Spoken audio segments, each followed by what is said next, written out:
Annihilation. Scorched earth. I guess I can only do one word for nothing personal word of the day, and it's going to be annihilation. As in Antonio Brown's career. It's done. Game, set, match. Antonio Brown makes Colin Kaepernick look like the most wanted player in the NFL.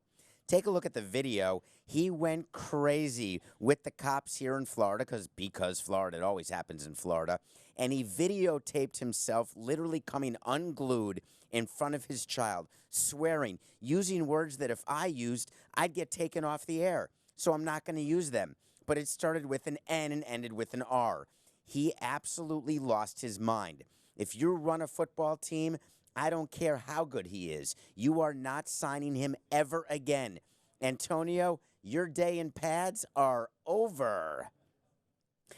Well, I've had a night to think about what happened with the Astros, and I didn't sleep much because I was trying to think if I were running a team still or if I were the commissioner, what would I be doing today?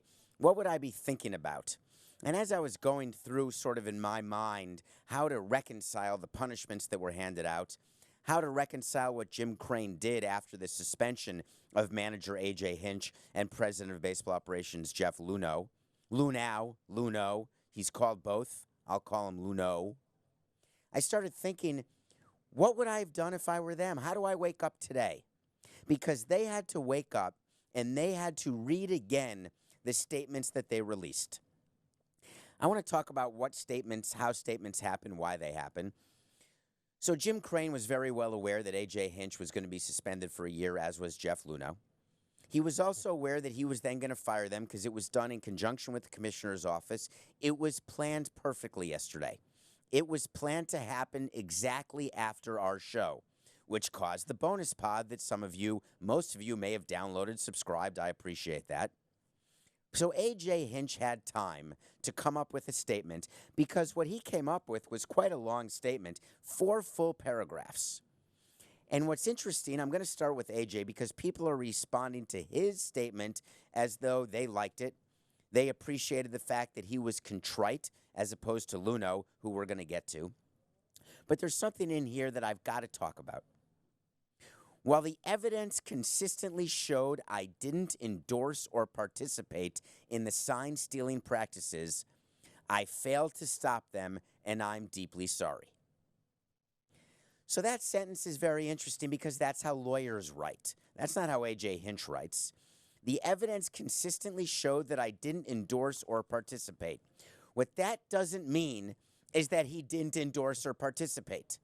What it shows is the evidence did not prove that he endorsed and participated. But here's how it works inside a major league dugout. A major league manager knows everything that's going on. There's a monitor near the dugout. There's a trash can that's being banged. I know managers who know when you spit out gum and miss the garbage can on the other side of the dugout. I know managers that know exactly what's going on in the training room while the game's going on. I know managers who know what's going on with the president and the GM during the game. There is not one major league manager who's successful, and even those who try to be successful, who can claim what we learned in law school is called ostrich in the sand defense. Is it an ostrich, Coca? I think it is. That's the animal with the long neck. You stick your head in the sand and you say, hey, I had no idea. How can I be responsible? Well, the law talks about what you should have known.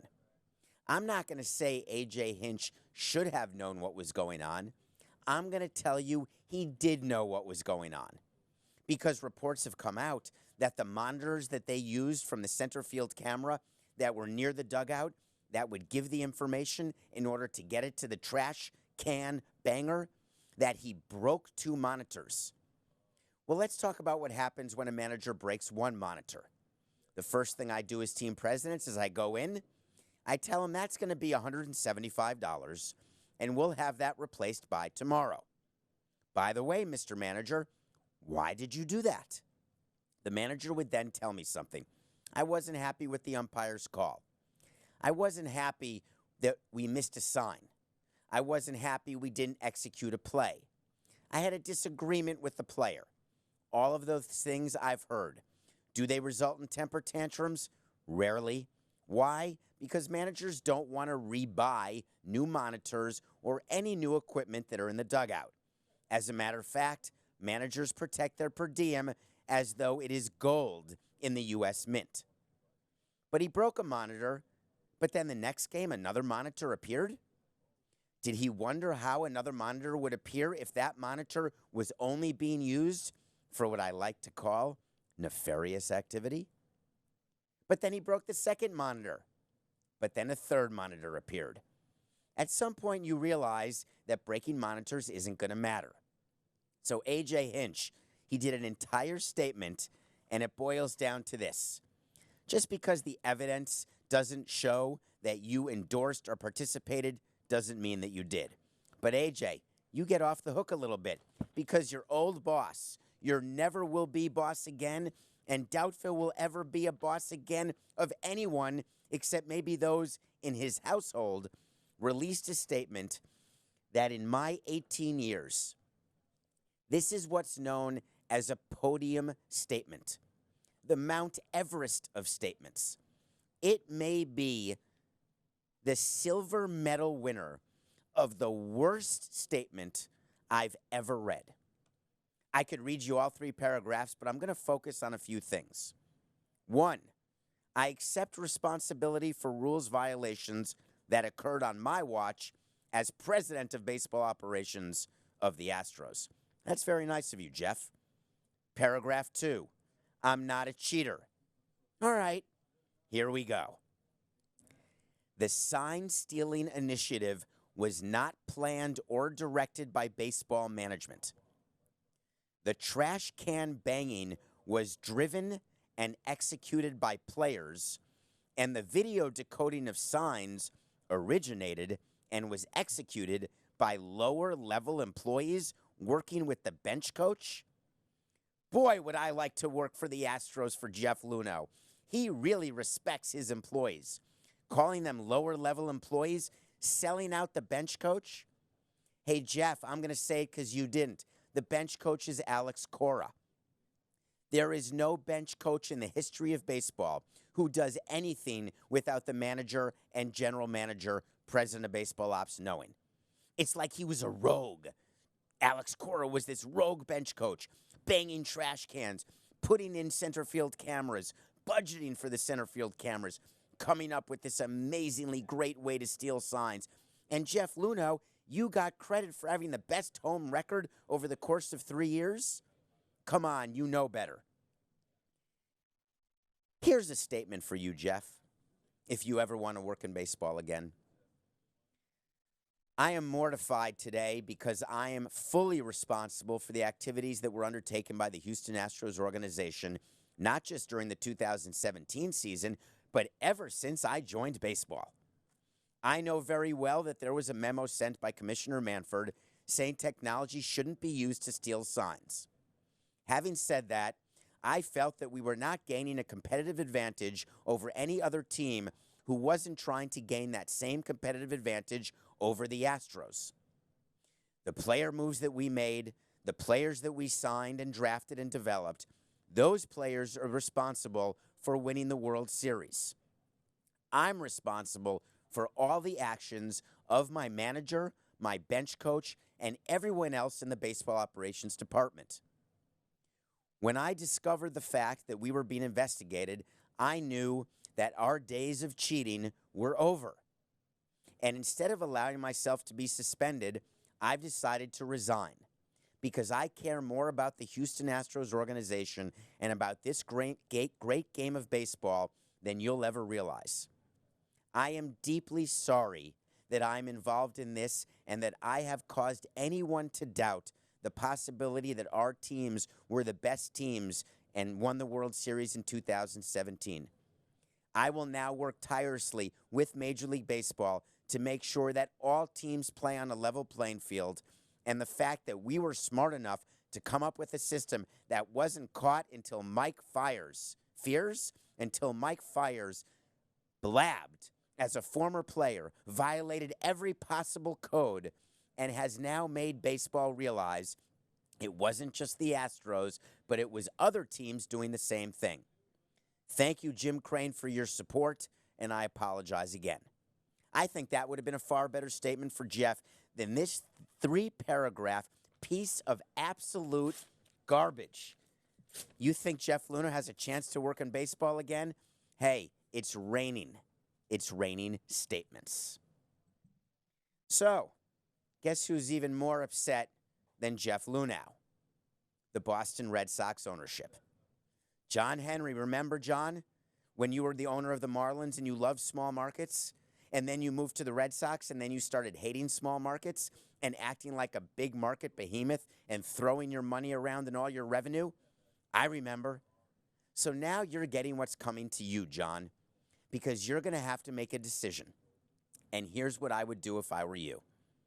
I understand that introduction may say that you don't want to listen, but I know right now you're with Linda, your wife, you're with Major League Baseball, you're with your PR people, and you're trying to figure out what to do. Well, here's a little roadmap. Number 1, fire Alex Cora. Why am I saying to fire Alex Cora? Because you know the rules, John. Get ahead of a story. Don't play catch-up. Be proactive, not reactive. You know very well that Alex Cora was laid out to dry by the commissioner and by the Astros organization. You know very well that it wasn't just the Astros who were violating the rules. It was the Red Sox. You know that you won the World Series in 18, and Alex Cora was your brilliant rookie manager. You want to ask Chaim Bloom what he would do? You brought him in because you fired Dave Dombrowski. You may try to convince us that you didn't fire Dave Dombrowski for any activities he knew about. You may try to convince me that you fired him because he was ineffective as your president of baseball ops. And I'm going to agree. It's hard when people spend your money and make mistakes. I know. I've had to answer to an owner before whose money I spent with mistakes I made. So you didn't fire Dombrowski because of that. You bring in Chaim Bloom, not because you want to cut payroll. Can you see me winking when you're listening on the podcast or watching on HQ? Of course you brought in Chaim Bloom because he has the ability to make smart decisions and actually be effective and value players in a different way than old school baseball people. But you know who Chaim Bloom wants? What every GM, I guess you call them a chief baseball officer. That's pretty fancy, John. But you know what Chaim Bloom wants? He wants his own guy. This is your perfect opportunity for Chaim to start fresh. You go to Commissioner Manfred and you acknowledge and stop the investigation now. You acknowledge everything. You take the same $5 million fine. You take a loss of draft picks in 2020 and 2021, and you don't take a suspension of Alex Cora because you just let him go. Then Chaim gets to bring in anyone he wants, of course with your permission, of course after you interview him, of course someone who will be paid what you tell Chaim he's going to be paid. I get how it works. But that's your best chance to move forward. Because in baseball, we all know what the Red Sox did. We all know what the Astros did. But guess what? It doesn't matter that you weren't the only two teams. Have you ever had a playground fight where you get in trouble with your teacher, except you were the one to react, and the person who started it totally gets off scot-free? Well, that's what's happening here. You were the last team holding the bag, and you let it happen. And by the way, John, you're going to come out and say that you don't accept this behavior. You're going to do Jim Crane. You're going to put on the reading glasses. You're going to do what Jim did, and you're going to read a statement. And it's going to be a statement of contrition that you will not, this is for you, Amanda, these glasses, by the way, they are on the air. You are going to have complete contrition. You are going to say that you do not approve in any way of what the Red Sox did, and you want to move forward because you represent honor and truth and integrity. And then you are going to disappear again. I'm good with it, John. Alex, I'm sorry you're taking the fall, but you know very well exactly what you did. Well, as you would imagine, players are reacting, and they're reacting swiftly. Why is it that players, I have a segment we're going to do later on, so you want to talk to Samson, but I want to talk about two player reactions specifically that have taken place. I've had a chance to text with a couple players, wondering exactly what their view was of the punishments that are being handed out, what they feel about the unfair nature of what the Astros did. Whether or not the Yankees feel as though they should have won the World Series by winning the LCS, did the Dodgers believe they should have at least one ring, maybe two? And it turns out Aaron Judge started the party. And the reason I'm going to start with Aaron Judge is he did something that made me smile. I don't even know if he realizes what he did. In 2017, as you may remember, Yankee fans, Aaron Judge won Rookie of the Year. I think he hit over 50 home runs, a record that Pete Alonso just passed. But the MVP of that season, he was the silver medalist. The gold medalist was a guy my size, not me, Jose Altuve. Yes, Jose Altuve of the Houston Astros. Jose Altuve did not win the MVP because of trash can banging. Aaron Judge sent him an Instagram in 2017, and it went something like this. MVP, nobody more deserving than you. Congrats on an unforgettable 2017 at Jose Altuve 27. And then it was deleted. I can't confirm it was deleted yesterday, and this whole segment becomes less impactful if he deleted it like the second he sent it. But I'll bet you dollars to donuts that he deleted it after the Astros scandal and punishment came down. Why would Aaron Judge react that way? Is it possible that he doesn't realize that the Yankees were fined for doing the same thing in 2017? Is it possible Aaron Judge did not realize that the Yankees steal signs, that the Dodgers steal signs, that the Astros, Red Sox, on and yada and on and yada? They all do it. So are you saying that you should be the MVP? What about Logan Morrison, my old friend with the Marlins? Logan Morrison, we drafted him. It's funny because I'm on Twitter at David P. Samson, and people, I used to hate Twitter, and now I embrace it. I'm addicted to it. I'm on it. I'm looking at it. I'm thinking about it. I'm getting my news from it. Logan was an early adapter, and my famous line to Logan Morrison always was the same. He'd always get in trouble for things he would tweet. I'd call him into my office, or I'd go to the clubhouse and pull him aside or sit in his locker, and I'd say, hey, Logan, guess what? No one cares about your tweets from AAA. Do yourself a favor and focus on the field. Well, here we are multiple years later, and Logan is still trying to play Major League Baseball. Great guy, father, husband, just a great friend. And he came out and he posted something on Instagram where he wanted to say that the Rob Manfred 9-page report is straight fake news. This all started in Houston well before Alex Cora got there. He said Joey, he meant Alex. I've made that mistake too. I was playing with Seattle in 2014, and every time we went into Houston, you would hear this banging. No one put two and two together. Seattle fans may remember we came within a game of going to the playoffs. Felix should have won a Cy Young that year, but couldn't get past Houston. Logan then went on to say that the Dodgers and Yankees better not be throwing stones because he knows for a fact they did it too. Is this a shock that Logan is coming out and saying other teams cheated and Aaron Judge is deleting tweets? None of it is a shock to me. The players are protected right now by their union. That's why no players have been disciplined. That's why Carlos Beltran, how great is this? For all the Mets fans here at CBS Sports HQ, I know very well that you were worried about Carlos Beltran and thinking to yourself how it is that Beltran could be involved in this just named Mets manager. But he's okay. He's not going to get in trouble because players in general cannot get in trouble. But what they are doing is going to start voicing their opinion. This is where Rob Manfred and Tony Clark, the head of the union, have to sit down and iron out combined talking points. Having Aaron Judge, Logan Morrison, and all other players not on the same page is going to be a problem. And I'm not advocating that free speech goes away, so don't at me unless you want to. You can follow me first and then at me. I'm not trying to quash free speech of the players.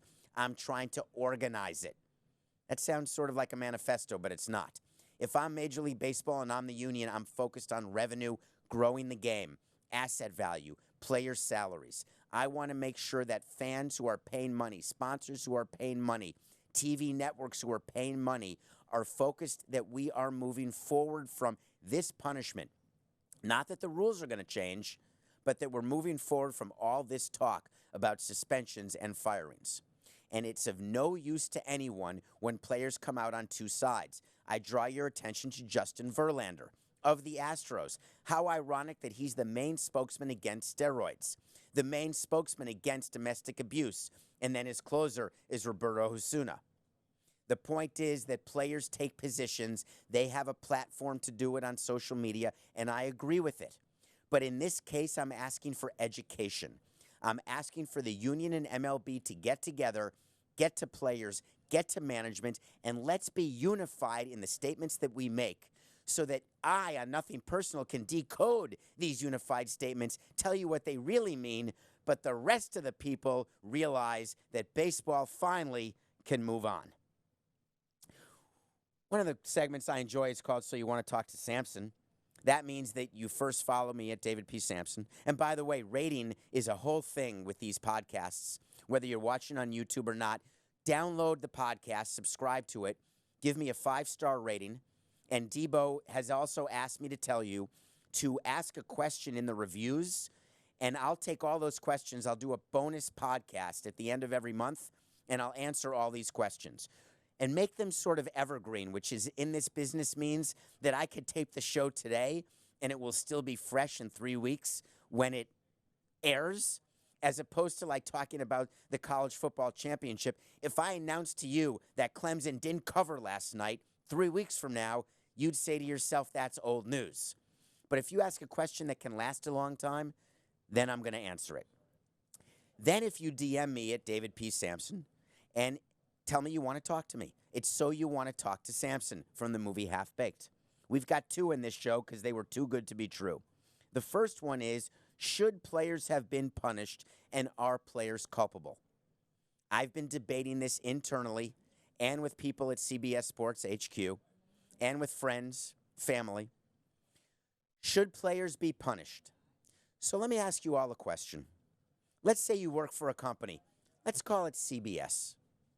And let's say that you hear from your boss and your supervisor that they want you to do something that is against the rules. It's against, not the law, we're not breaking laws, but it's against the rules in terms of competing with other networks. And you're asked to do it. You know it violates your moral compass. You know that if you do it, there's a chance that you can get ahead because your network will do better at the expense of the other network.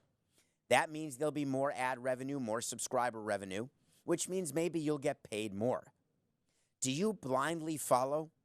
And if you do, once your employer gets caught, do you get in trouble? Are you indemnified as an employee? Indemnified means that you are not responsible for anything that happens going forward. That you are saying, I didn't do something, and even if you find out later that I did, I can't get in trouble. That's called an indemnification. Take a look at any contract you've ever signed, any lease, any agreement to buy a home or rent an apartment, any employment contract, anytime you buy a car. Trust me, you've signed an indemnification even when you don't know it. So should players or employees be indemnified from behavior? Here's what happened in Houston. Do you think the center field camera, which led to stealing signs, which led to the trash can banging, is that by itself a violation that merits all of this talk? No. You need players to take that information, use that information to know what pitch is coming, and then rake. It's way easier for a professional baseball player to hit a fastball when he knows a fastball is coming, or to hit a breaking ball when he knows a breaking ball is coming. Are players culpable in the sign stealing investigation, and should they have been punished? Yes and yes. So why weren't they? UNION. Let's picture we're on Sesame Street. Union. You ever watch that when the 2 Muppets go at it with the first syllable and the second syllable? Puppeteer. Union. I love it. They're totally protected by their union. There was nothing the commissioner could do. It would be an immediate grievance because it's actually very hard to prove that players paid attention to the trash can banging because they've got plausible deniability. Because even the MVP hits, let's say he does amazingly well and hits 350. Do you know that that means that 60, wait a minute, let me get my calculator. 35 hitting 350. Yes, that means that 65% of the time he did not get a hit. Does that mean he only paid attention to the trash can banging 35% of the time? Of course not. Even with the information, it does not change the outcome of a game or even an at-bat. It gives you an advantage. It's sort of the same advantage that a defense gets through shifting. It increases the odds of getting the hitter out because in the majority of the time, the hitter hits it where the defenders are positioned. Do you think that we would put defenders in a position where we didn't want to be where the hits were going? That we'd put pitchers in a position to throw a pitch that we knew had a better chance to be hit? We were using Moneyball and analytics before it was called Moneyball and analytics. What happened that changed is technology. Let me bring it even closer to you. Do you have one of those cars that has the rear-facing cam that helps you park a car or that shows you when you're going to hit another car? Does that change? It's called the backup camera. Thank you, Rube. By the way, I have a wait to see on Antonio Davis. Has he missed more than 2 games? Anthony, for the love of God. Has he missed more than 2 games? So right now, my wait to see on AD is 2 games. If he misses another, I lose. I think with his gluteus maximus, he's going to come back. Back to the rear-facing camera.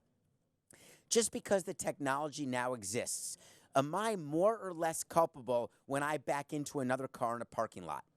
Let's say you've got a 16-year-old child. Are you more upset or less upset that with the improved technology, they still backed into a car? You're more upset. They had the technology to stop them from backing into a car. I'm more upset that hitters, that we have a better way to steal signs, and still players are hitting 300, 320, 340. Why are they not even hitting that well? Because they've changed to launch angle, which has nothing to do with stealing signs. It's showing that base hits don't mean as much to a game as home runs. That's why there's no stealing bases. There's no hitting and running, because we're sitting on the bases waiting for the 2 or 3 run home run. Just because there's a technology advancement doesn't lessen the culpability. Players have more information, more than they've ever had. We give them binders now. It used to be that we'd only talk to a hitter. Hey, the following pitcher's coming in. He's got a very good slider, throws it on a 2-1 count, but look out. Sometimes he shows slider in a slider count and goes fastball. Sometimes in a fastball count, he goes slider. That was the extent of what we were able to communicate. Now we have iPads in the dugout. We have video in the dugout. We have every single at-bat of every single player against every single pitcher. But do we pay players less because they're still hitting the same 280 to 320? Of course we don't. I appreciate that question, and my answer is, you bet your patooties that these players are culpable and should have been punished. Do you know yesterday that we went through, because we had to change the whole show, that we didn't have an opportunity to talk about what is my favorite 10 minutes of the year? Oscar nominations came out. This is sort of an evergreen topic, and that I was going to do it yesterday but can still do it today. And boy, has there been a fuss. People lost their minds. I want to start by giving you the 5 movies you must see before the Oscars on February 9th. Start with Little Women. Little Women was nominated. Screenplay, Greta Gerwig. Best Actress. I get the name wrong, and Coca won't have it, because if he were the best producer in the business, he would know that I can't pronounce Saoirse Ronan, Saoirse Ronan, Sharonin Ronanen. Coca would have it in my ear. Saoirse Ronan, Best Actress. What about Florence Pugh, Best Supporting? People are losing their minds that Greta Gerwig didn't get nominated for Best Director, calling it a huge snub. The Academy doesn't care about women. No, there were 5 more deserving directors. They cared about Greta enough to put her in the screenplay category. Everyone relax. The number 4 movie you have to see. Make sure you go out and see. Put it up there, Coca. It's right above me. You're still on Little Women. What are you searching for? It's the fourth movie in a row. You know it. The Irishman. Ay, ay, ay. I didn't give you 6, Coca. He's arguing in my ear in the middle of a show. Stop arguing in the middle of a show. I'm doing a show. I did have 6. No, I didn't. I'm not giving you the satisfaction. Irishman is number 5. 4. 3 Hours. Nominated. Joe Pesci. Nominated. Al Pacino. Nominated. Director Martin Scorsese. Nominated. We reviewed it on Nothing Personal. You should see it, even though to me, too long, not all that exciting. And I don't believe that Robert De Niro is 35 years old because they couldn't fix the fact that he walks like a 75-year-old. It distracted me and it bothered me. Do you know where I'm going third, Coca? I am Once Upon a Time in Hollywood. This is nominated everywhere. We had to shorten the name by going OUATIH. I'm not really sure why we had to shorten that. There must be a character limit in the above shoulder camera 6 angle. This is a movie that's outstanding. Get onto Netflix and watch it. This got Quentin Tarantino for screenplay, for director, for picture. Brad Pitt's going to win for Best Supporting Actor. Leonardo DiCaprio is going to come in second, not win for Best Actor. It is a brilliant movie. Google and Wikipedia and learn about the Manson murders of Sharon Tate before you see the movie, and then think about the title of the movie, Once Upon a Time. Once Upon a Time in Hollywood. Next movie you have to see, Parasite. Haven't seen it, can't talk about it, definitely going to see it. Best Director, Best Picture. It's a foreign movie. When it won Best Picture in the Golden Globes, the director, whose name I can't pronounce, he said in English, "Don't be scared of 1 inch." Now, I know what you're all thinking. My mind is not in the gutter. This is not a comment about me. I am telling you not to be scared of 1 inch. I'm talking about subtitles. Get your mind out of the gutter. Subtitles are 1 inch on the screen. A good movie makes you forget you're even reading it. Go see Parasite. And the number 1 movie you have to see, and it's the hardest one to see, is Joker. It led in nominations with 11 nominations. Todd Phillips, Best Director. Joaquin Phoenix will win Best Actor. Why? Because he embodied this character to the point where we thought he was psychotic. I've reviewed it on a previous show. I told you that it's tough to watch. The movie is decent, but his performance is first class and Oscar-worthy. Well, on February 9th, you're going to discover that it was definitely Oscar-worthy. And who are the top snubs? Why are people complaining? Jennifer what movie do I have, Coca? I'm not talking about 1917. Move on. You should see it. I got to see it, but we're going to review it on another show. Thank you, Coca, though. I want to get to snubs first because people like snubs. Wipe that off the top of the screen. Wipe it off. Snubs. Anyone see Hustlers? People upset that Jennifer Lopez didn't get nominated. This was her moment. Number 1, Jennifer Lopez wasn't all that good in this movie. Oscar-worthy was Out of Sight. Oscar-worthy was Selena. She did play a strong woman, and in this era where strong women characters are few and far between, so we say it's this era, the fact is she was not good enough to be in the top 5 of Oscar. She was nominated for other awards. That's not the Oscars. I appreciate the fact that you'd want her to come with A-Rod to the Academy Awards. I appreciate the fact that you'd want to see the dress and you'd want to get the Instagram post by A-Rod as they're getting dressed, how excited he is for A-Rod. Believe me, I get it. That'd be fun for television. This is about quality. Jennifer Lopez didn't deserve the nomination. Doesn't mean I don't love you, J-Lo.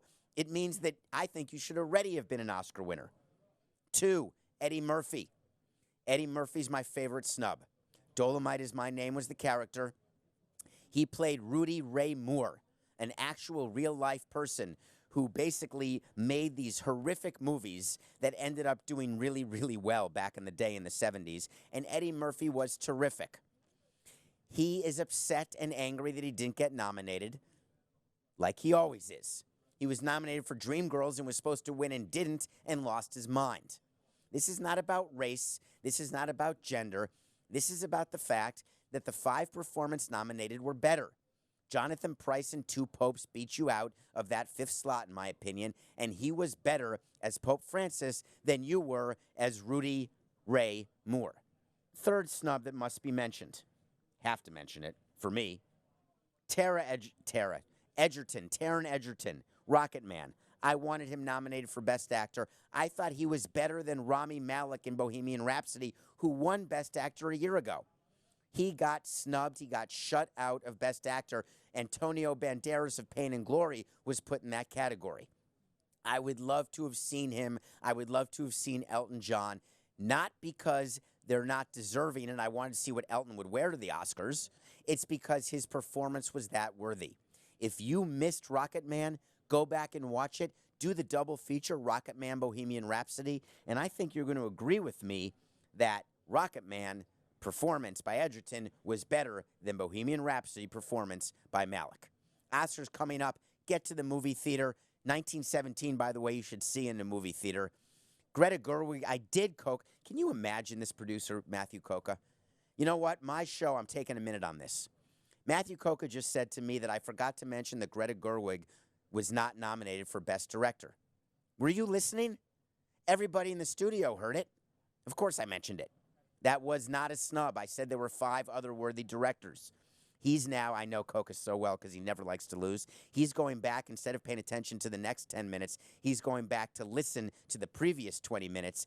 And in his view, can you imagine what he just put on? For those of you not watching, he just wrote, Matthew Coca is the best producer out there. Give him an Oscar. Matthew, your chance of winning an Oscar is the same as my chance of dunking on a regulation hoop. You're going to need a lot of ladders. All right, I'm moving on. I got to talk about Stefanski. Do you know who Stefanski is? He's the new coach of the Cleveland Browns. Remember we said that they weren't going to hire a minority? We thought it would be Josh McDaniels. Remember when Josh McDaniels came out of the private plane with his wife and his 2 kids, and everyone said, oh, my God, he's going to be the new head coach? And then all of a sudden, Stefanski, it's Ed Stefanski, the former GM of the 76ers, had a son. By the way, when I do this, Coca, if you're going to win the Oscar, when I'm not mentioning the first name, it means I can't remember it. So you should be saying, when I said, yeah, Stefanski, the son of Ed Stefanski, you'd be saying, hey, it's Kevin. And I'd be then telling my listeners and viewers, as though I already knew it, Kevin Stefanski was named the Cleveland Browns coach. Why is this worthy of a story on Nothing Personal? Because 2 things came out that he is now denying that I guarantee you are true. The first one is the Browns made a hire that went under the radar a couple of years ago. They hired a former baseball executive named Paul DePodesta. Paul DePodesta was portrayed in the movie Moneyball not by Brad Pitt, but by Jonah Hill. He was so upset about his portrayal, he was the only real-life person who did not give permission to the movie makers to use his name. So Jonah Hill's name in Moneyball is not Paul DePodesta, but make no mistake, he's playing the character of Paul DePodesta. Paul DePodesta had a chance to be a GM in baseball. He was the GM of the Dodgers, ill-equipped, ill-timed, ill-prepared. Guess how that ended? Yes, with a flogging and a firing. And then he joined the Cleveland Browns. We thought it was strange when he switched sports. I didn't. I said we, they. The royal they, the royal we. Meghan Markle thought it was strange when Paul DePodesta joined the Cleveland Browns. He's running an analytics program. So far, so good. Analytics in football, I like it. Then we heard that Paul DePodesta will have a direct line to the sideline during games to make sure that every play that's called, every play that's run in every situation is done exactly the way the analytics department wants it to be done. I love it. It's honest. It's real. It's happening. It used to be that NFL head coaches had to be the smartest guys on the block.